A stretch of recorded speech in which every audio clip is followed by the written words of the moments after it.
up over here. Do you feel like a burden was lifted today when Adam Silver made his announcement? I think so. I think it put a lot of guys in that locker room over their minds at ease. It definitely hasn't been tough the last few days, but you know, we've been getting through it. The players union and the league office have traditionally butted heads over the years. Do you think this could have a unifying effect in the relationship going forward? No question, no question. I've said it since day one. Adam Silver has been amazing. Even before the situation, just the communication that I think us players, the union, Adam and the league office have had in the past. He's given us a lot of input, and that's the way it should be. You know, it's not about us versus them. I think we have an opportunity to be partners in everything that we do moving forward, and you know, Adam is the right man for the job. How tough have these last 4 days been for you as president of the union, and how active have you been involved in what's going on? It's been tough, but luckily Mayor Kevin Johnson has been amazing, you know, through this entire thing, and being a leader and being out front. He's given me the opportunity to just go out and play and worry about our locker room. But it's amazing the unity that our league has showed through this tough time. But you know, it's a great day. Chris, Doc thought there might be some fatigue from you and Blake just because of what he called the emotional baggage in the last few days. Did you feel it out there on the court tonight? Definitely at the beginning. You know, me and Jamal Crawford talked about it just now in the locker room, how, you know, we ran out for warm-ups. It's one of the most emotional things I think I've ever been a part of. You know, we have a tough locker room, and all of us are tough, but it almost brought tears to the eyes just to feel the support from, you know, our fans. You know, yeah, like seriously, it was amazing running out the warm-ups, to see all the people lined up, to see our fans, because, you know, in Golden State, I said I wasn't sure what we would come back to, and it was emotional. It was very emotional, and I can't say thank you enough to all the fans that came out and supported us. Chris and Blake, Doc expressed a lot of compassion for Shelly Sterling. I was wondering if there's anything you guys could say about her, and also, would you feel comfortable with her being the owner, or do you guys have to do something completely new?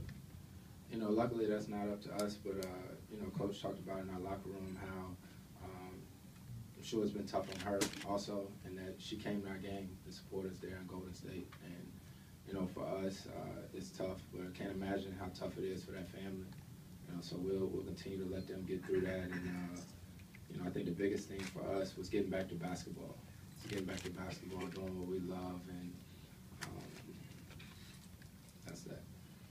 Chris, how serious were you about this right here? How serious, as the head of the Players Association, were you about considering a boycott as players if the NBA did not react swiftly? You know, luckily it didn't come to that. You know, that's neither here nor there now, and it's tough because you're wearing two hats as the president of the union. But I'm also a player and member of our team, and you know, our team was where I was focused at, where our heads were, and what we were going to do as far as coming out and playing the games. Because our fans, our team, they deserve to see us go out there and compete. And you know, like we said, Adam did react swiftly, and like we said, it was a great day for everyone, for the NBA, and we're happy about moving forward. Chris, can I ask you if you could think, what is the message, what's the lesson that we've learned the last few days in all this? Well, unfortunately, I'm not that deep and philosophical, but, you know, I think it just showed, you know, that, I mean, it sounds kind of cliche, but we are one. You know, we're a big family here. I think Doc said it the first day, that J.J. Redick was just as mad as I was. You know, one thing that I will say, too, is how blessed and fortunate we are to have a guy like Doc Rivers leading us through this.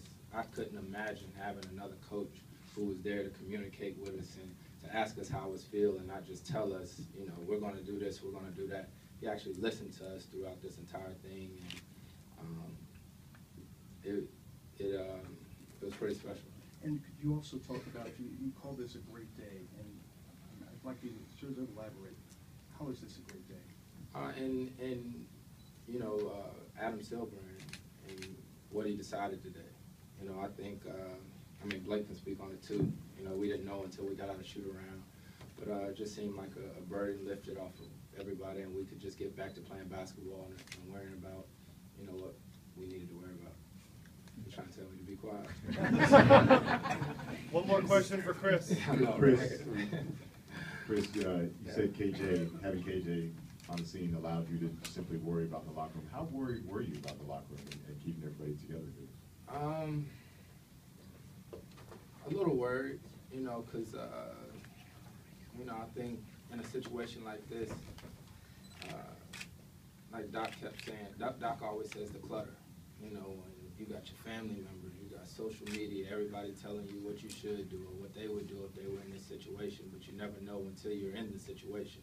And I'll just take it to Doc again, and how, you know, everything was about communication, you know, communication and talking. And it sounds crazy because that's the way basketball is supposed to be played, about communicating, but through everything, we were tight. We were tight and still are. You know, I think Doc said it earlier too, this thing isn't over yet. This thing isn't over, so now it's about the healing process and us getting back to what we're supposed to do, and that's to play basketball. Hey, everybody, just a quick note, DeAndre Jordan is going to be available for interviews in the locker room now. So if anyone's interested in that, it's going to be in the locker room. Blake Griffin's on deck. My man. And again, DJ is available.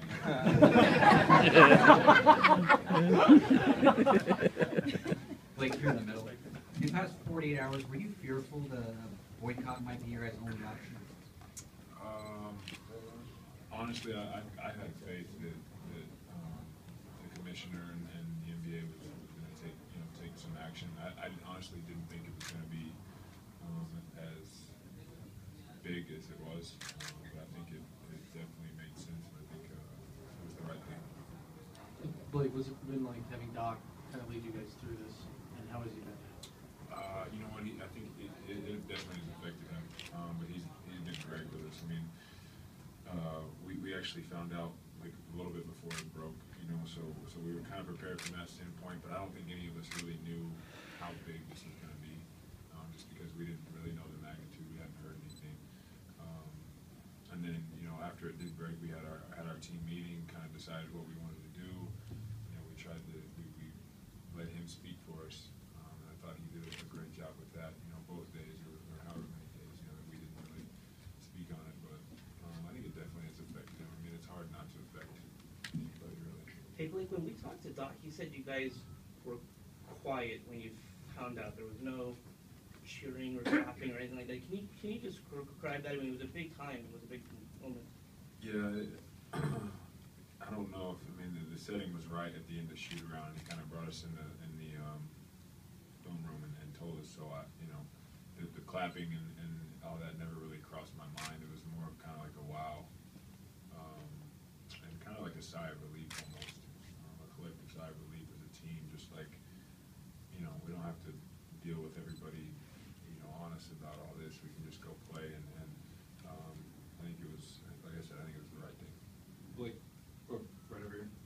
Did you feel like DeAndre sort of led the emotional charge tonight? It seemed like from tip, he was on another level. I mean, he was huge tonight. It was unreal. I mean, I've never seen him play a game like that. I mean, he from start to finish, offensively, defensively, he was great. And when he plays like that, I mean, it takes our team to another level.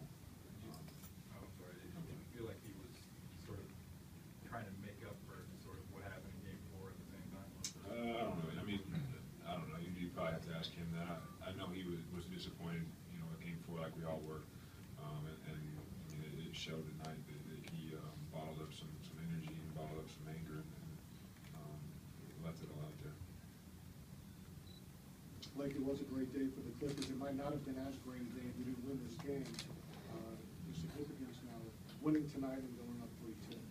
It's huge. I mean, we said that right before the game started, you know, in the huddle. I mean, all this means nothing. All the great fan support that we had, everybody rallying behind us, and as amazing as the crowd was tonight, you know, all that means nothing really if job of locking in and doing what we were supposed to do.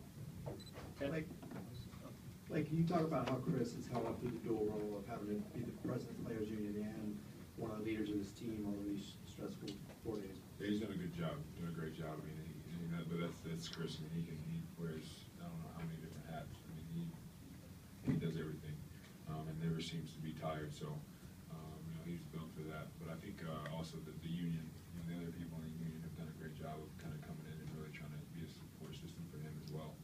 Just because, like you said, he's still playing.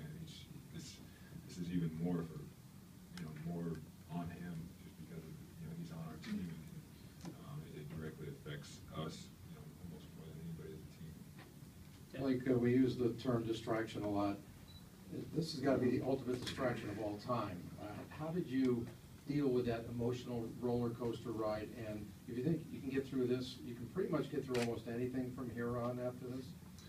Yeah, I mean, definitely a distraction, but, like I've said before, we have distractions all the time, but the magnitude of this was, it was a little crazy. And, even when something like this happens, you spend emotional energy just trying not to think about it, and trying to say, okay, no, we're not gonna let this distract us and all this. So, whether you try or not, it's gonna be a little bit of a distraction. But honestly, really proud of how the guys responded, especially tonight, through all this. All right, guys, thank you.